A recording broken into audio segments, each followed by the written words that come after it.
poetry lovers, welcome to my channel Bella Poetry. In our previous segments, we discussed the lives and the poetry of famous Victorian poets Emily Dickinson, Christina Rossetti, Elizabeth Barrett Browning, Emily Bronte, and finally George Eliot, whose real name was Mary Ann Evans. As promised, in this episode, in this segment, we will talk about the life and the poetry of another wonderful Victorian female poet, Amy Levy. Amy Levy was born into an affluent Jewish family, upper middle class family in London on November 10, 1861.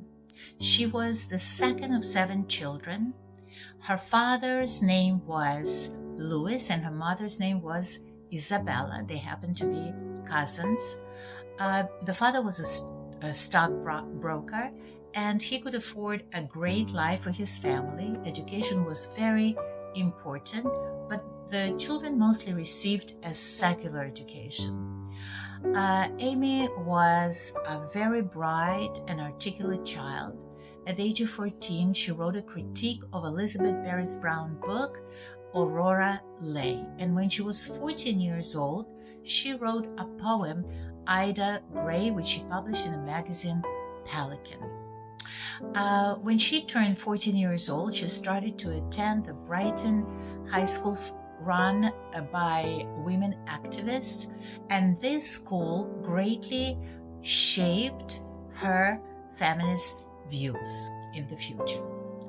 After the school, Amy enrolled in a Newham college, a part of the Cambridge University. She was the first Jewish woman to attend Newham College and the second Jewish woman to attend Cambridge. So that was quite an achievement. There were other women, few women that attended Cambridge at this time. But Amy only stayed there for 2 years. When she turned 20, she published her first book of verse called Xantippe and Other Verses, as I said already. And after 2 years in college, she basically dropped out. And the reason was that she experienced anti-Semitism and sexism. But there was also another reason, kind of a more minor one, is that she lived at home with her parents and she wanted to find herself and to establish her independence.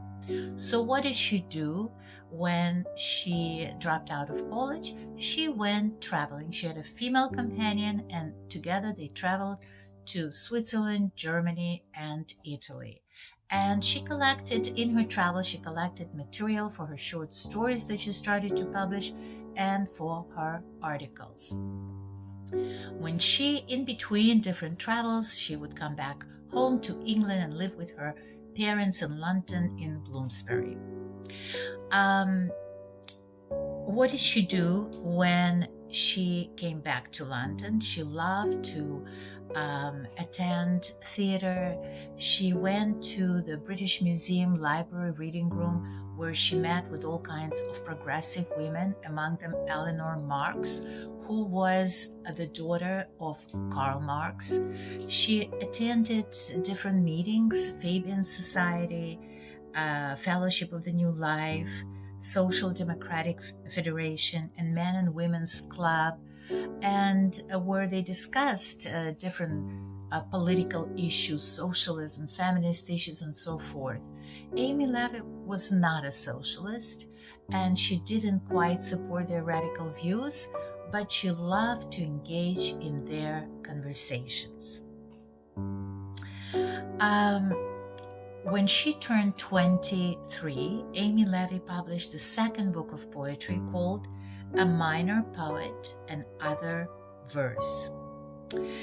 When she turned 25 years old in 1886, she decided to go to Florence, Italy. Now, I think it's important to mention here Amy Levy's private life. A lot of scholars debate her sexuality. She had a very low self-esteem and she considered herself unattractive. And I think maybe she was a little confused, but it seemed that in her poetry she expressed love for women and mostly unrequited love. A lot of people believe, a lot of scholars believe that she was a platonic lesbian. She never actually had any real experiences with women, and she was quite often rejected, which contributed to her depressive state. She suffered from clinical depression, and that was a huge problem for her. When she was in Florence, she started working for Jewish Chronicle and published articles about the Jewish life in Italy.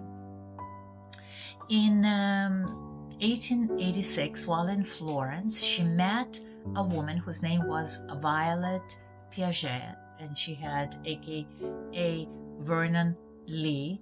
She fell in love with her and dedicated to her 2 poems. The first poem was called To Vernon Lee, and the second poem was called New Love, New Life. Her love for Vernon Lee was unrequited, and that obviously upset her tremendously. But she still stayed very prolific and continued writing a lot. In 1888, she wrote 2 novels, Romance of a Shop and Reuben Sachs. The novel Reuben Sachs was a satire of Jews, British Jews, and it kind of criticized their way of life or the way they behaved. This book was caused a tremendous scandal in the British society, and people were very, very much upset with her for writing it, and that affected her mental state as well. So at that time, she also wrote her 3rd novel, Miss Meredith, and finished a 3rd book of poetry, which was called A London Plane Tree and Other Verses. This book was published after her death. So now we find Amy Levy in a period of her life where she suffered from clinical depression. She was going deaf. She experienced unrequited love and failed in different relationships, and the Jewish community was against her because of the book the satire that she had written, and that caused her tremendous anguish. She wrote, I wanted just to read a little poem that kind of describes her state of mind at that time. Oh, is it love, or is it fame, this thing for which I sigh? Or has it then no earthly name for man to call it by? I know not what can ease my pains, nor what it is I wish. The passion at my heartstrings strains like a tiger on a leash. So that is the state of her mind, like a tiger on a leash, angry and restless soul, so like a stormy, restless soul.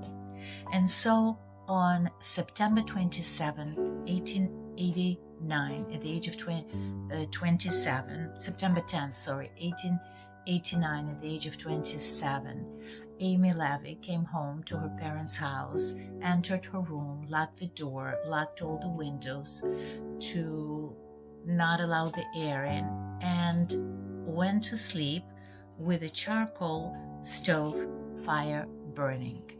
And in the morning, they found her dead. She died from carbon monoxide poisoning. Very, very sad story. A very young poet, writer with a lot of promise. And her life came to such an unfortunate end. Oscar Wilde was an admirer of Amy Levy and a great supporter of her work. And he wrote an obituary in a magazine, Women's World. And he wrote there that he can't believe that somebody can write like this at such a young age. To quote him, exactly is to write thus at 6 and 20 is given to very few, which was a great compliment from a great writer. And he finished his eulogy to her by reading this poem, The Promise of Sleep, that Amy Levy wrote.